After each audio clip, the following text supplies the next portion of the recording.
Assalamualaikum warahmatullahi wabarakatuh. Kami dari kelompok 4 ingin mempresentasikan PPT tentang meyakini hari akhir mengakhiri kebiasaan buruk.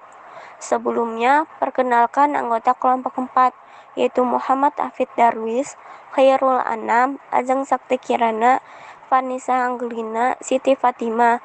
Sebelumnya, kita harus mengenal materi yang kita pelajari, yaitu apa itu pengertian hari akhir dan macam kiamat, apa itu kiamat sugro, apa itu kiamat kubro, bagaimana proses kehidupan di alam akhirat. Pengertian hari akhir. Beriman kepada hari akhir atau hari kiamat merupakan rukun iman yang kelima. Umat Islam harus percaya dan yakin bahwa hari akhir itu pasti akan datang. Kelak manusia akan dibangkitkan kembali dari kubur untuk menerima pengadilan Allah Subhanahu wa taala. Kiamat terbagi menjadi dua macam, yaitu kiamat sugro dan kiamat kubro. Apa itu kiamat sugro? Kiamat sugro adalah kiamat kecil, yaitu terjadinya kematian yang menimpa sebagian umat manusia.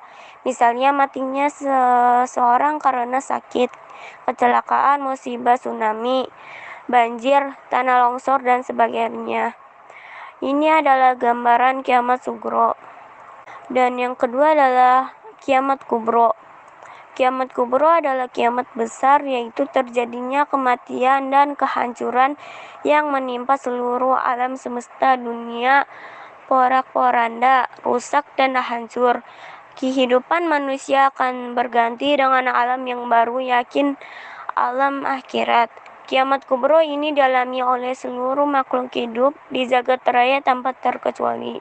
Ini adalah gambar kiamat kubro. Kejadian kiamat kubro.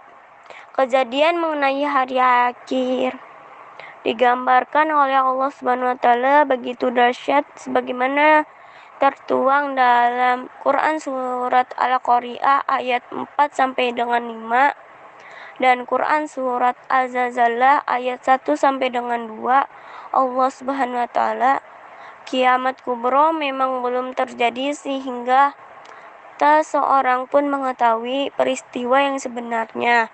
Namun kita mengetahuinya dari firman Allah Subhanahu wa taala dan hadis Nabi sallallahu alaihi wasallam. Adapun kejadian kiamat kubro digambarkan oleh Allah Subhanahu wa taala melalui malaikat Israel meniup sangkala untuk yang pertama kali. Semua makhluk akan mati kecuali yang dikehendaki hidup oleh Allah Subhanahu wa taala.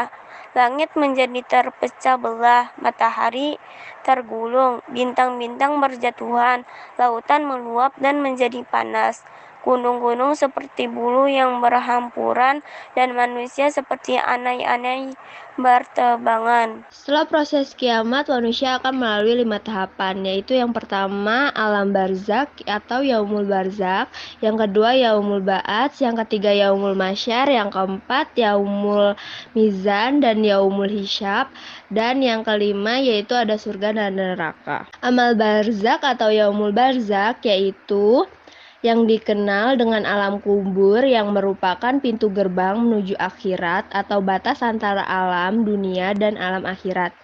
Di alam kubur, manusia akan bertemu, ditanyai 3 hal utama. Siapa Tuhanmu, apa agamamu, siapa nabimu, dan diperiksa oleh malaikat munkar dan nankir tentang segala hal perbuatannya ketika menjalani kehidupan di dunia.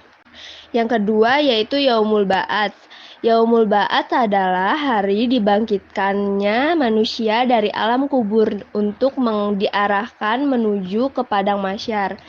Kebangkitan manusia ini akan terjadi setelah ditiupkan sangkakala yang kedua oleh malaikat Israel.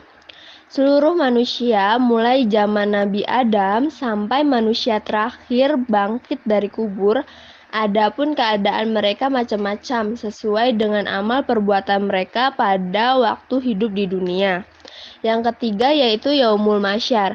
Yaumul Masyar adalah hari dikumpulkan seluruh manusia yang telah dibangkitkan dari kuburnya.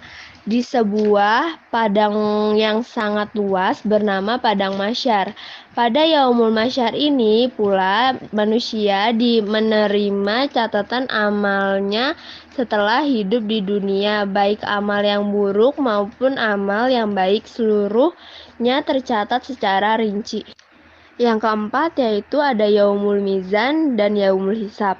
Arti kata mizan adalah timbangan, sedangkan hisab artinya perhitungan. Yaumul Mizan ini disebut juga dengan Yaumul Hisab, yaitu hari diperhitungkan seluruh amal perbuatan manusia, baik amal yang baik maupun amal yang buruk. Pada hari perhitungan amal manusia, akan diperlihatkan kepadanya semua perbuatannya selama hidup di dunia. Ketika ia melihat amal baiknya, dia akan merasa senang. Sebaliknya, ketika melihat amal buruknya, dia akan menyesal. Dan yang kelima yaitu ada surga dan neraka.